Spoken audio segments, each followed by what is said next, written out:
we wanted to allow people to arrive. It's really good to see such a good turnout, actually. Really nice to see. So I'm Carole-Anne, and I think I've probably messaged different people on Facebook, and so maybe I'll be in contact with you. So it's nice to see people in face-to-face. A couple of housekeeping things before we start. First of all, we're using this community centre, and we need to make a donation to the cost. So we will be asking both for the space that we're using today, but also as a part of a collection for the work that British in Europe do. I'm not sure if you're aware, but everybody here is a volunteer. So, and we contribute to the British in Europe, which is a wider European organisation which is campaigning for our rights as British citizens in Europe. And so we'll be hanging this bag up at the end at the back, so if you feel that you can donate something, you'll be gratefully received. So just first point. If you haven't done it, obviously there's the possibility to have lunch here afterwards. If anybody wants to and hasn't already indicated that they are going to stay, can you let Anne at the back know, because we need to book. Okay. Services, the loo is outside if anybody needs the loo. It's just through there, through the door at the back there. And another housekeeping thing, be careful not to leave things around. This is a community centre, people are coming and going, so it's not necessarily a safe place to leave valuables or what have you. Okay. Okay, so just to kick off then, I wanted to very quickly introduce the people that we've got. Really grateful that we've got a lot of committee members from the British in Italy, and they're the ones that have been championing our cause here in Italy for the last couple of years. I think most of us didn't know their existence until quite recently, but they've very kindly come from a long way away to come and talk to us about various things that they've been getting up to. They've had lots of contact with the government, and they'll be talking about that. So I'll go from left to right. So first of all, we've got Costanza is actually part of the 3 million in the UK. So she's going to be talking a little bit later about what's happening to, because we thought it would be interesting. It's the counterparts of what's happening to us, but in the UK. So Costanza's going to talk about that a little bit. Then we've got Delia Dumeric, is that correct? Who's going to be talking to us about citizens' rights, and so what we know, what we don't know, what still needs to be done, that sort of thing. We've got Jeremy Morgan, who is going to talk to us about what's happening next, so what British in Italy and British in Europe are going to be doing to take the campaign forward and protect, try and protect as far as we can our rights. And then Gareth, who is based in Rome, and you're going to give us a little bit of background, I think, in a few minutes. So, yeah, okay.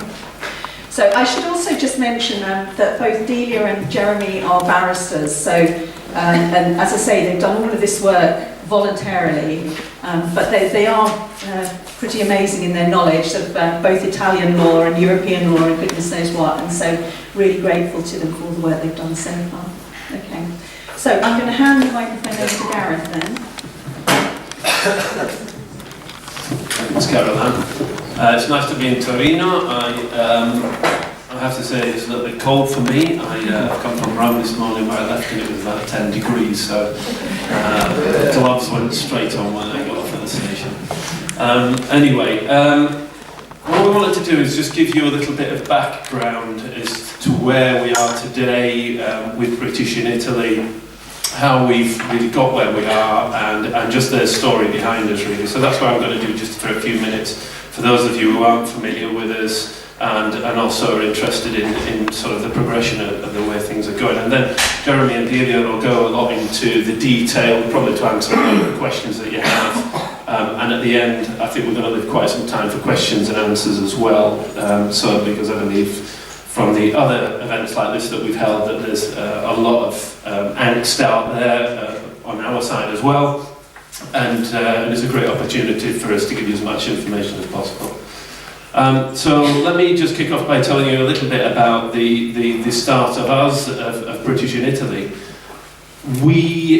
I had a discussion with Delia the other day in Venice. I did the same presentation, and I said to people there that really the start of they're giggling because they know what's going to come. I said that the start of British in Italy was really when they contacted me at the start of, I think it was actually right at the end of 2016, between Christmas and New Year, and asked me if I would go and sit on a panel of British citizens to speak to the Committee for Exit in the EU in the UK Parliament and in the Commons, and I agreed to do that.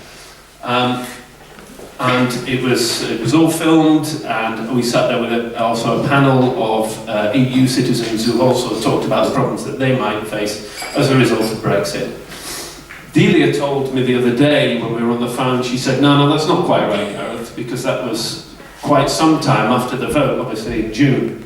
She said that, and rightly so, Delia and Jeremy and a number of other people started talking amongst themselves, legal professionals and journalists, almost directly after the vote, and were really preoccupied about the effect on our citizens as a result of Brexit. And there was a movement, or movements already starting across the whole of Europe.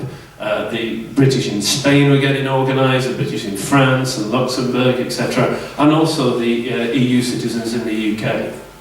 And so they asked me, because this was sort of a point when it was suddenly becoming more public and the UK were wanting to know the effect on us, and that's when they asked me to sit on this panel in the UK. I did therefore go on to explain that since Jeremy and Delia are liberal, metropolitan, lefty Londoners, that this group really had no validity until the Northerner came on and I could speak for the will of the people. Anyway, so that was our start. And we sort of talked a lot at that stage about how we could reach out to people like yourselves, and as a group we were starting to get formed. At the early stage we were also talking a lot to other groups, other British groups of people around Europe.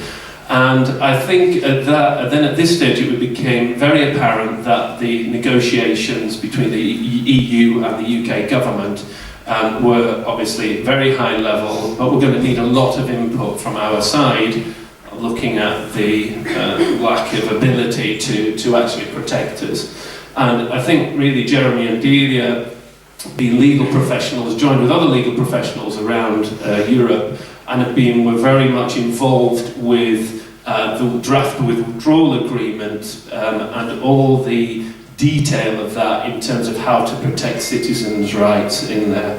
As a result, all the groups around, all the British people groups around Europe then came under coalition group, which is now known as British in Europe, of which, Jeremy, are you a vice chair of that? Yeah, vice chair.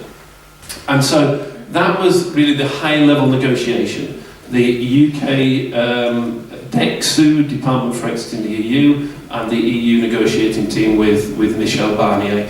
And we, or I should say British in Europe, were involved directly with the 3 million as well, with the EU citizens in the UK, and were constantly being referenced when a decision was making to see how it would impact on citizens' rights.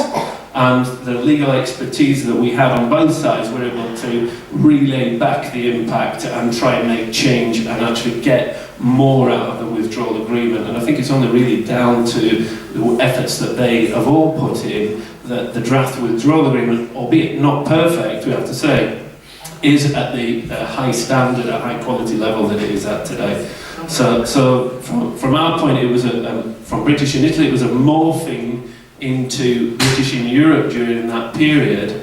And then more recently what we've seen is we've had a lot more to do in individual country levels in the EU, because each individual set of British citizens living in a different EU state, we needed to be able to now talk to the state that we were living in Italy in our case, and try and influence them, if you like, to protect us at this level, at our local level.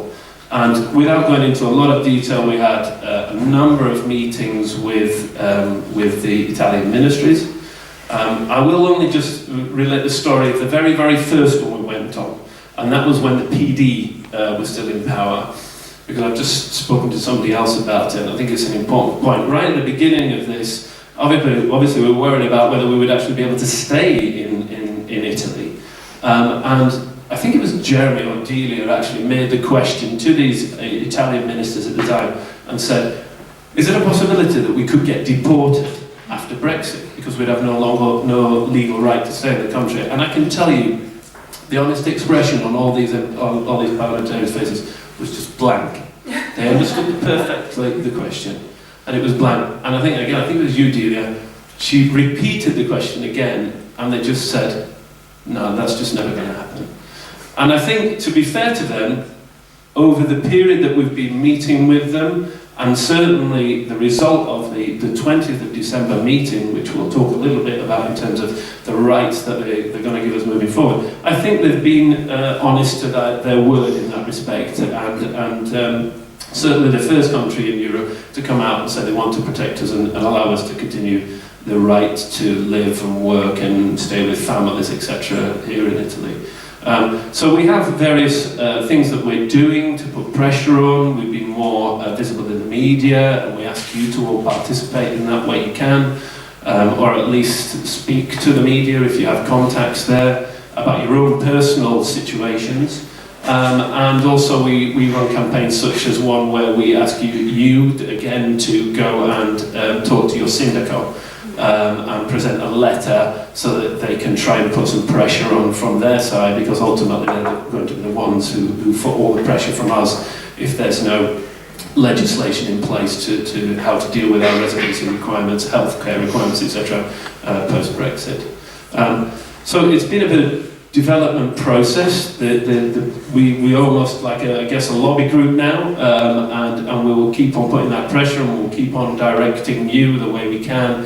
When something needs to be done. We appreciate all your help that everybody's put in for following us and for doing whatever you're doing, and hopefully, who knows, maybe people's vote will get to remain again. That's for another time. So that's our development. I don't want to go on any more because I think the detail is what we're here for, so I'll pass on to Delia. Okay?